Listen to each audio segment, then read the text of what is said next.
E a paz do Senhor, aqui é o irmão Felipe. Estou aqui um pouco atrasado, era para me ter gravado esse vídeo ontem, para poder estar gravando e transmitindo este vídeo. Pode ser que você esteja vendo esse vídeo no sábado.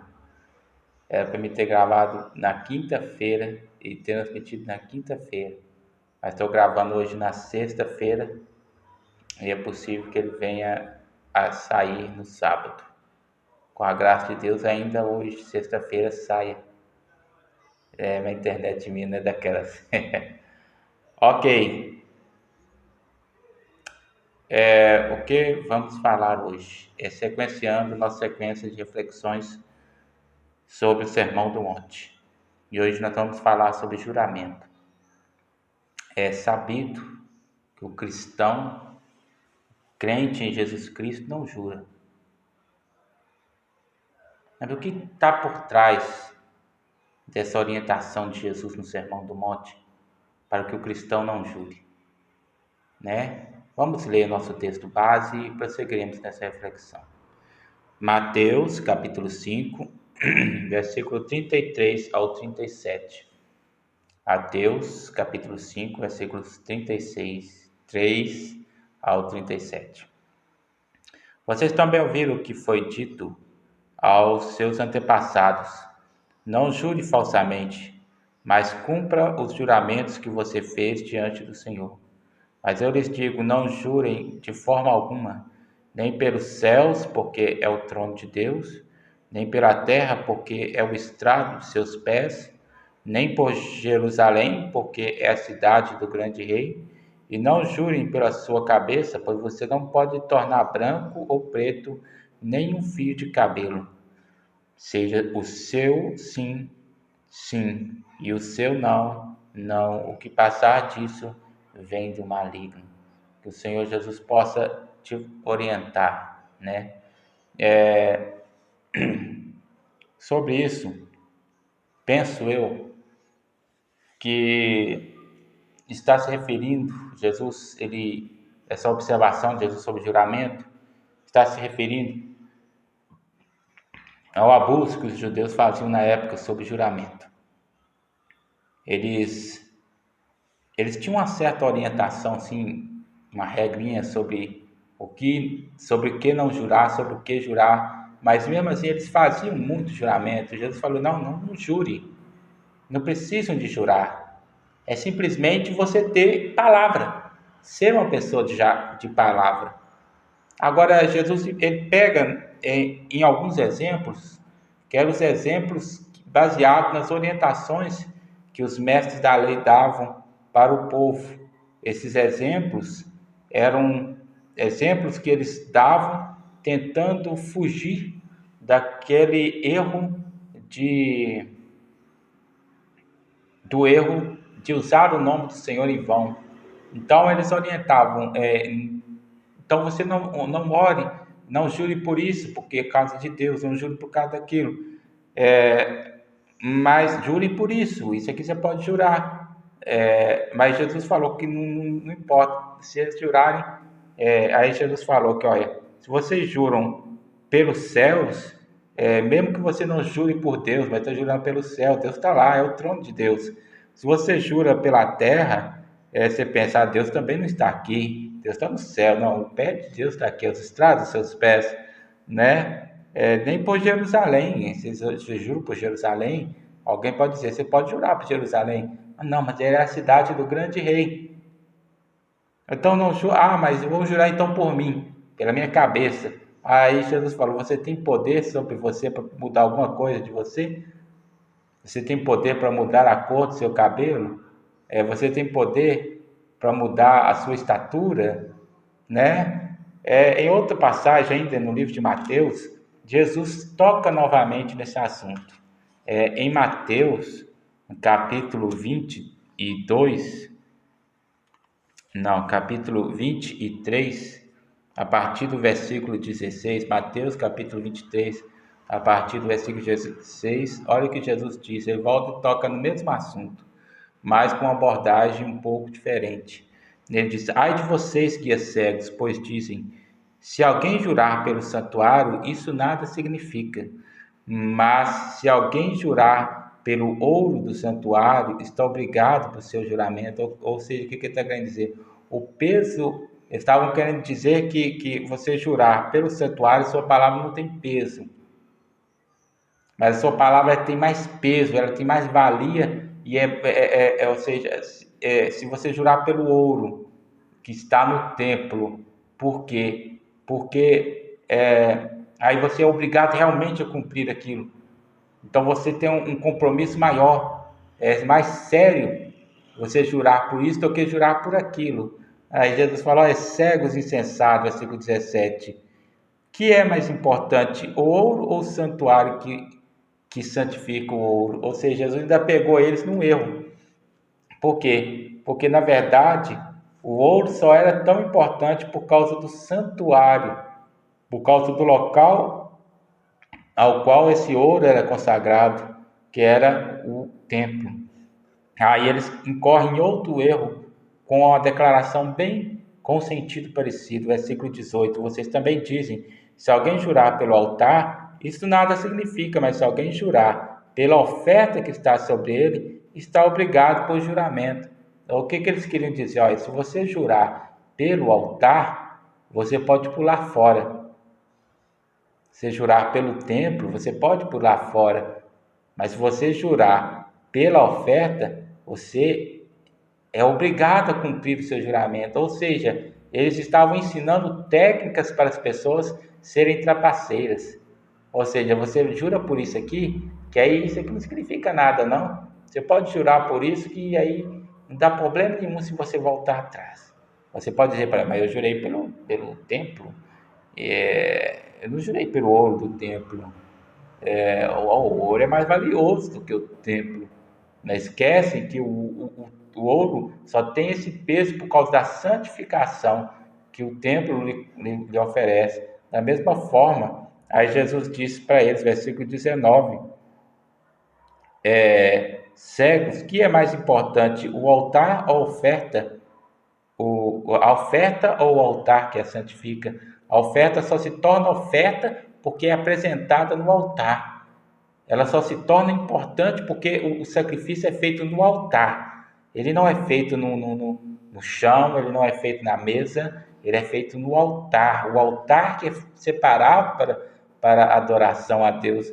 Então, ou seja, a oferta não se torna mais importante do que o altar. O altar é mais importante do que a oferta. Então, esse argumento, Jesus estava nesse, é um argumento de hipocrisia, um argumento de cambalacho para tentar fugir da responsabilidade. Versículo 21. E o que jurar pelo santuário, jura por ele e por aquele que nele habita. Ou seja, Jesus falou, e quem jura pelo santuário não jura só pelo ouro do templo, não. Quem jura pelo santuário, jura pelo próprio Deus. Ai, ai, ai. Olha o peso.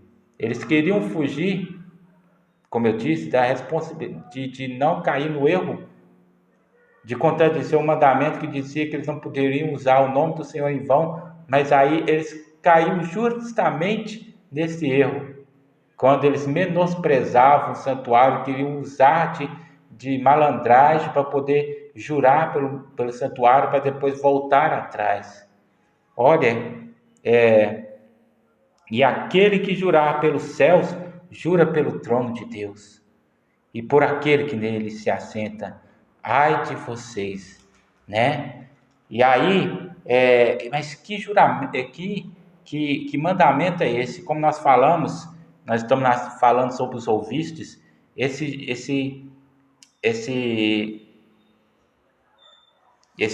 orientação, esse ouviste, essa questão relacionada aos juramentos, está relacionado a um dos mandamentos, a um dos 10 mandamentos, né? Vamos lá, Êxodo capítulo 20, versículo 7. Esse capítulo 20, versículo 7, é um mandamento que fala sobre não tomar o nome do Senhor em vão. Diz assim, Êxodo capítulo 5, versículo 7, não tomarás em vão o nome do Senhor, o teu Deus, pois o Senhor não deixará impune quem tomar o seu nome em vão. Então eles usavam técnicas para poder não se referir a Deus quando juravam, né?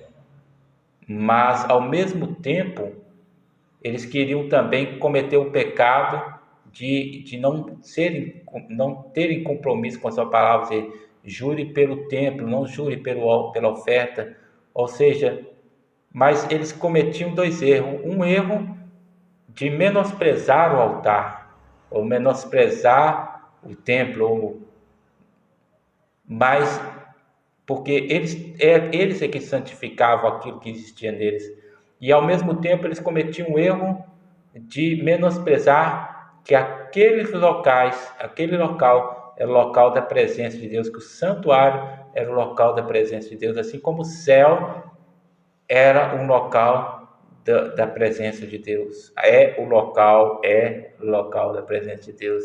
Ou seja, o que Jesus está querendo dizer com isso? Não jure, porque jurar é um indício de falta de caráter, de pessoa que não tem palavra, de pessoa que não tem responsabilidade. E Jesus falou, olha, ao invés de você jurar, é simples assim, cumpra a sua palavra. Se você falar que sim, você vai fazer algo, não precisa falar, eu vou fazer algo, aí alguém fala, você vai fazer mesmo? Aí você pergunta, eu juro, pela minha mãe mortinha. Coitada da mãe, né? Coitado da mãe. Mas Jesus falou, não precisa cometer esse erro, não precisa de pecar por causa disso. Isso é simples, mantenha a sua palavra. Você não precisa de invocar uma autoridade para que o seu nome seja validado. Você não precisa de registrar em cartório. Você não precisa.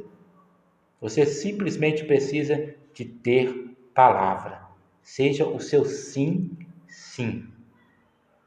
E se você disser não, não volte atrás. Seja o seu não, não. Não, não. E o seu sim, sim. É simples assim. Creio que essa palavra possa ter contribuído para a ajuda dos irmãos, possa estar abençoando a vida de cada um de vocês, ok? Só mais um acréscimo aqui.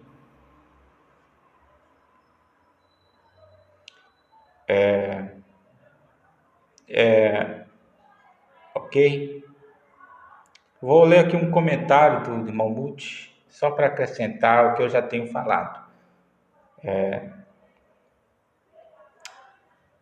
Jurarás falso, não pode jurar falso, né? Jurar em falso era justamente o que eles faziam. Eles juravam em falso, né? Eles diziam uma coisa justamente como aquilo que eu falei, jure pelo templo, ou seja, justamente porque não queriam cumprir os seus compromissos. O abuso que os judeus faziam do juramento levou Jesus a dizer, de modo nenhum jureis. É difícil achar uma brecha nesta diretiva. Assim, o crente não deveria jurar para autentificar sua declaração, que eu já terminei de falar. Até mesmo o Estado deveria geralmente permitir uma afirmação em lugar do juramento exigido pelo céu. Os judeus usavam a sua engenhosidade para classificar os diversos juramentos e geralmente perdoavam aqueles que não mencionassem Deus especificamente.